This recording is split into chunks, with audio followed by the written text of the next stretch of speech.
Nabi pada hari Asyura selalu puasa. Tapi di masa terakhir hidup beliau lihat ternyata yang puasa hari Asyura bukan cuma orang Islam, orang Yahudi Madinah juga ternyata pada puasa. Ama Nabi tegurin, tanyain gitu, kenapa kalian puasa? Karena yang kami tahu hari ini adalah hari Allah menyelamatkan Nabi Musa dari Fir'aun, maka kami syukuri hari ini dengan kami pun berpuasa pada hari ini. Dari zaman dulu ajaran kami memang memerintahkan kami untuk berpuasa pada hari Asyura.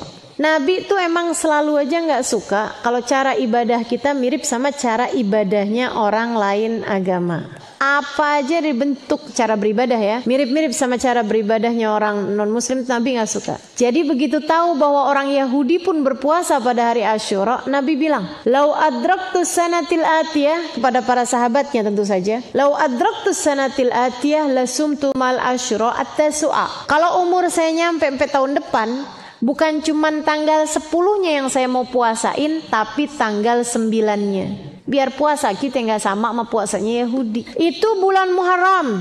Sofarnya Nabi Muhammad udah sakit.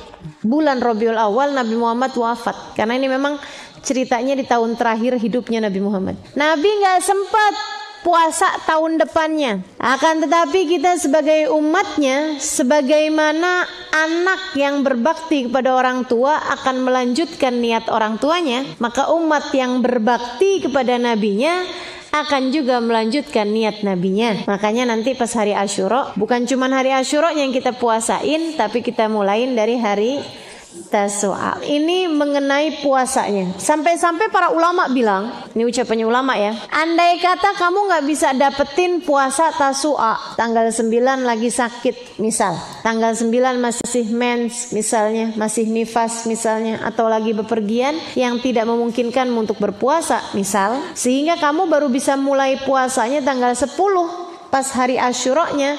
Kata para ulama, biar puasamu gak sama puasanya orang Yahudi, puasain tanggal 11-nya. Biar puasanya tuh gak sehari, agar puasa kita gak samaan sama mereka yang bukan muslim. Ibu-ibu, teman-teman, saudari-saudariku sekalian yang saya muliakan, ini bicara tentang puasa. Selain daripada itu, apa aja kebaikan-kebaikan yang bisa kita lakukan pada hari tersebut? Yang disampaikan oleh Nabi Muhammad dalam hadis sahihnya, ada hadis yang Nabi Muhammad pada hari Asyura itu berbicara seperti ini. Kata Nabi, "Man wassa ala iyalihi yawma Asyura wassa Allahu rizqah." Siapa yang meluaskan nafkah bagi keluarganya pada hari Asyura, Allah akan meluaskan nafkahnya. Dalam satu riwayat, Allah akan meluaskan rizkinya sepanjang tahun. Jadi bagi para istri, silakan sampaikan kepada suaminya, "Bang, pengen rezekinya gampang sepanjang tahun gak bang?" Kata Rasulullah bilangnya, siapa yang kepengen rezekinya diluaskan sepanjang tahun, hendaklah ia menambahkan nafkah bagi keluarganya pada hari Asyura. Kita luaskan nafkah buat anak-anak kita, biar nyenengin anak-anak kita pada hari tersebut. Karena siapa yang membahagiakan keluarganya, Allah akan membahagiakan dia. Dan pada hari Asyura secara khusus memang Nabi Muhammad menyebutkannya dalam hadis sahih beliau. Selebihnya kita disunahkan untuk menebarkan kebaikan pada hari tersebut, dari menyantuni anak yatim, sampai di negeri kita ini terkenal pada hari Asyura sebagai hari rayanya anak yatim, lebaran anak yatim, diusap-usap kepalanya anak yatim. Walaupun memang hadisnya itu kabarnya secara riwayat adalah hadis yang dhaif. Para ulama mengatakan hadis yang dhaif ini boleh diamalkan untuk fadailul amal, untuk amal-amal yang berfadilah. Toh juga nggak ada ruginya. Orang yang nyantunin anak yatim, nggak hari Asyura aja bagus kok.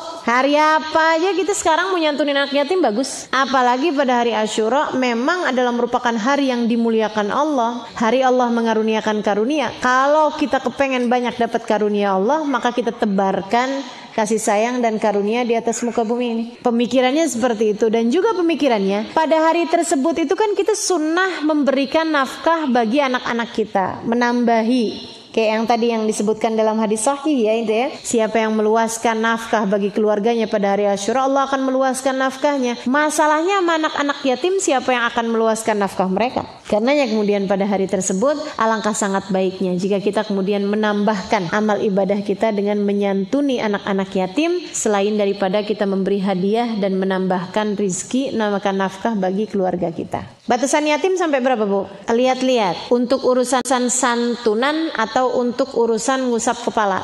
Kalau untuk urusan mengusap kepala sampai balik. Kalau untuk mengusap kepala, memeluk, menunjukkan kasih sayang secara fisik. Akan tetapi kalau untuk menyantuni, maka disebut yatim apabila kalau yang laki-laki sampai dengan dia bekerja, kalau yang perempuan sampai dengan dia menikah. Ketika sudah menikah berarti sudah jadi tanggungan orang. Kalau laki-laki berarti sampai dengan dia bekerja. Untuk urusan santunan. Baik, teman-teman sedikit sekalian yang saya muliakan, ini apa yang bisa kita lakukan pada hari Asyura. Termasuk juga bersedekah, termasuk juga dengan kita berdoa, termasuk juga dengan kita memperbanyak berzikir pada Allah Subhanahu wa taala. Dan zikiran yang paling pas, zikiran yang paling tepat pada hari Asyura, mengingat karunia yang Allah Subhanahu wa taala berikan dan mengingat segala macam problematika dalam kehidupan, kita kemudian mengucapkan pada hari Asyura tersebut hasbunallah wa ni'mal wakil, ni'mal maula wa ni'man nasir. Cukup bagiku Allah, wa ni'mal wakil, dialah seindah-indah zat yang diserahi,